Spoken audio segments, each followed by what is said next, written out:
Hi friends, ఈరోజు అయితే అక్క జున్ను అయితే వండుతుంది. పిల్లలందరికీ ఎట్లా పెడుతుందో చూడండి. హాయ్ అండి. ఇదిగో జున్ను పాలు అండి. ఇవి జున్ను తయారు చేస్తున్నాను. అంటే జున్ను పాలు అంటే ఇవన్నీ జున్ను పాలు కాదండి. జున్ను పాలు ప్యాకెట్ పాలు కొట్టు దగ్గర అమ్ముతారు కదా, అవి ప్యాకెట్ పాలు జున్ను పాలు కలిపానండి. బెల్లం కూడా, మిరియాలు, యాలక్కాయలు, బెల్లం అన్నీ కలిపేసిన పాలండి. మా చెల్లెలు పిల్లలు అందరూ వచ్చారు, జున్ను కావాలంటున్నారని జున్ను చేస్తున్నానండి.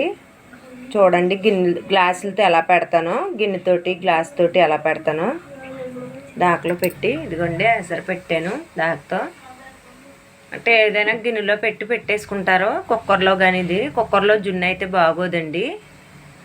చక్కగా గ్లాసులతో కానీ ఏదైనా స్టీల్ పాత్రతో కానీ పెట్టుకుంటే బాగుంటుంది జున్ను. కుక్కర్లో పెట్టింది అయితే అసలు బాగోదు.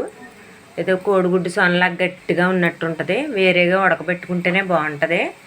తీపి కూడా ఎక్కువ వేసుకోవాలి. జున్ను పాలు అయితే 300 వేయండి. ఇవి 4 ప్యాకెట్లు వేసానండి, గట్టిగా ఉంటుందని. పెద్ద పాల ప్యాకెట్లు 4 వేసానండి. చూసారా, మొత్తం కలిపేసాను.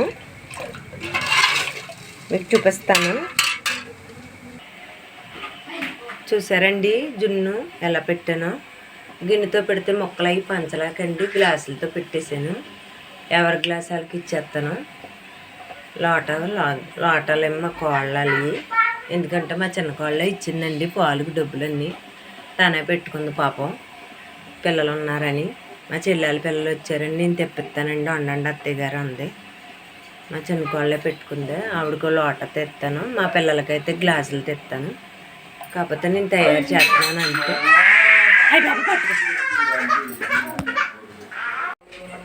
జున్ను అయితే అయిపోయిందండి, ఇంకా ఆఫ్ చేసేస్తాను. జున్ను అయిపోయింది, ఇక ఇలా వచ్చింది. చూసారా ఎలా ఉందో.